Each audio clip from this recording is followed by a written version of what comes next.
ചരിത്രം പലവട്ടം നമ്മെ പഠിപ്പിച്ചൊരു സത്യമുണ്ട്. യുദ്ധങ്ങൾ തുടങ്ങുന്നത് അതിർത്തികളിൽ നിന്നായിരിക്കും, പക്ഷെ അതിന്റെ മുറിവുകൾ പതിയുന്നത് മനുഷ്യ ഹൃദയങ്ങളിലാണ്.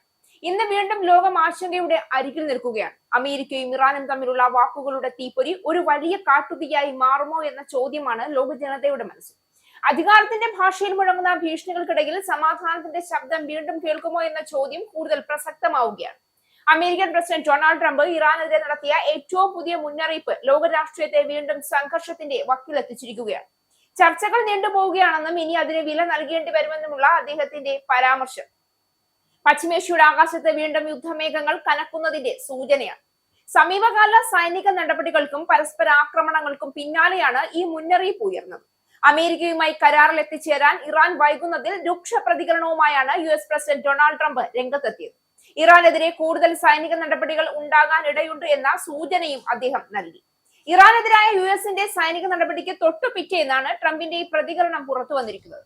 ഇരു രാജ്യങ്ങളും തമ്മിലുള്ള ബന്ധം അനുദിനം വഷളാകുന്ന സാഹചര്യത്തിൽ ഇറാനിലെ ഊർജ്ജ നിലയങ്ങൾ, പാലങ്ങൾ തുടങ്ങിയ അടിസ്ഥാന സൗകര്യങ്ങൾക്കുമേൽ പുതിയ ആക്രമണം നടത്താനുള്ള ഉത്തരവ് ട്രംപ് ഉടൻ പുറപ്പെടുവിച്ചേക്കുമെന്നാണ് വിവരം. തന്റെ സ്വന്തം സാമൂഹിക മാധ്യമമായ ട്രൂത്ത് സോഷ്യലിൽ പങ്കുവച്ച കുറിപ്പിൽ സമാധാന കരാറിൽ എത്തിച്ചേരുന്നതിൽ ഇറാൻ വരുത്തുന്ന കാലതാമസത്തെ ട്രംപ് വിമർശിക്കുന്നുണ്ട്. അതിനുള്ള പ്രത്യാഘാതം അവർ അനുഭവിക്കേണ്ടി വരുമെന്ന് മുന്നറിയിപ്പ് നൽകുകയും ചെയ്തു. ഇറാന്റെ സൈന്യം ആകെ താറുമാറായി കഴിഞ്ഞു. അവരുടെ നാവിക വ്യോമസേനകൾ ഇപ്പോൾ നിലവിൽ പോലുമില്ല. അവരെ സമ്പൂർണമായി പരാജയപ്പെടുത്തിയിരിക്കുകയാണ് എന്നാണ് ട്രംപ് അവകാശപ്പെടുന്നത്. നയതന്ത്രത്തിനുള്ള അവസരങ്ങൾ പ്രയോജനപ്പെടുത്തുന്നതിൽ ഇറാൻ പരാജയപ്പെട്ടതായും ട്രംപ് ആരോപിച്ചു. അവർക്കേറെ ഗുണകരമാകുന്ന ഒരു കരാറിന് വേണ്ടിയുള്ള ചർച്ചകൾ നടത്താൻ അവർ ഒരുപാട് സമയം എടുത്തു എന്നും ഇനി അവർ അതിന് വലിയ വില കൊടുക്കേണ്ടി വരുമെന്നും ട്രംപ് കുറിപ്പിൽ കൂട്ടിച്ചേർക്കുകയും ചെയ്തു. ഇറാനെ മിഡിൽ ഈസ്റ്റിലെ വഴക്കാളി എന്ന് വിശേഷിപ്പിച്ച ട്രംപ് അവരുടെ സൈനിക ശേഷി ദുർബലപ്പെട്ടതായി അവകാശപ്പെടുകയും ചെയ്തു. മിഡിൽ ഈസ്റ്റിലെ വഴക്കാളി മരിച്ചു എന്നായിരുന്നു ട്രംപിന്റെ പരാമർശമുണ്ടായത്. പശ്ചിമേഷ്യയുടെ മണൽപ്പരപ്പുകളിൽ നിന്ന് മുഴങ്ങുന്നത് വെറും ആയുധങ്ങളുടെ ശബ്ദമല്ല, ഭയത്തിന്റെ പ്രതിധ്വനിയാണ്. എണ്ണപ്പാതകളും കടൽ മാർഗങ്ങളും രാഷ്ട്രീയ താല്പര്യങ്ങളും ആഗോള ശക്തികളുടെ മത്സരങ്ങളും ചേർന്ന് രൂപപ്പെടുത്തിയ ഒരു സങ്കീർണ സമവാക്യത്തിന്റെ നടുവിലാണ് ഇറാൻ. അതിനിടയിൽ സാധാരണ ജനങ്ങൾ ജീവന് വേണ്ടിയുള്ള നെട്ടോട്ടത്തിലാണ്. യുദ്ധത്തിന്റെ യഥാർത്ഥ ഭീകരത കണക്കുകളിൽ അളക്കാനാവില്ല.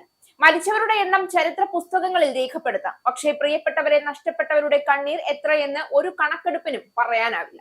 അഭയാർത്ഥി ക്യാമ്പുകളിലെ രാത്രികൾ എത്ര ദൈർഘ്യമുള്ളതാണെന്ന് ഒരു റിപ്പോർട്ടിനും രേഖപ്പെടുത്താനാവില്ല. ലോക സാങ്കേതിക വിദ്യയിലും ശാസ്ത്രത്തിലും മുന്നേറുമ്പോഴും മനുഷ്യൻ ഇപ്പോഴും യുദ്ധത്തിന്റെ പഴയ ഭാഷ തന്നെ സംസാരിക്കുന്നു എന്നതാണ് ഏറ്റവും വലിയ വൈരുദ്ധ്യം. ചർച്ചകൾ അവസാനിക്കുന്നിടത്താണ് യുദ്ധങ്ങൾ തുടങ്ങുന്നത്. എന്നാൽ യുദ്ധങ്ങൾ അവസാനിക്കുമ്പോൾ വീണ്ടും മനുഷ്യർ ചർച്ചാ മേശയിലേക്കാണ് മടങ്ങി വരുന്നത്. അപ്പോൾ ചോദ്യം ഒന്നു മാത്രമാണ്: ആ മേശയിലേക്ക് എത്താൻ എത്ര ജീവനുകൾ കൂടി ഇനി ബലി നൽകണം? അമേരിക്കയും ഇറാനും തമ്മിലുള്ള നിലവിലെ സംഘർഷം വെറും രണ്ട് രാജ്യങ്ങളുടെ പ്രശ്നമല്ല, അത് ലോക സമാധാനത്തിന്റെ പരീക്ഷണ ഘട്ടമാണ്. കാരണം ഒരു യുദ്ധത്തിന്റെ തീ ഒരിടത്ത് കത്തിയാൽ അതിന്റെ പുക ലോകം മുഴുവൻ വ്യാപിക്കും. അതുകൊണ്ട് തന്നെ ഇന്ന് ലോകം ആഗ്രഹിക്കുന്നത് വിജയികളെയല്ല, സമാധാന ദൂതന്മാരെയാണ്. ആയുധങ്ങളുടെ ശക്തിയേക്കാൾ വലുതാണ് സംവാദത്തിന്റെ ശക്തി എന്ന് തിരിച്ചറിയുന്ന നേതാക്കളെയാണ്. കാരണം ഓരോ യുദ്ധവും അവസാനിക്കുന്നത് ഒരു കരാറിലൂടെയാണ്, എന്നാൽ ഓരോ സമാധാനവും ആരംഭിക്കുന്നത് ഒരു സംഭാഷണത്തിലൂടെയും.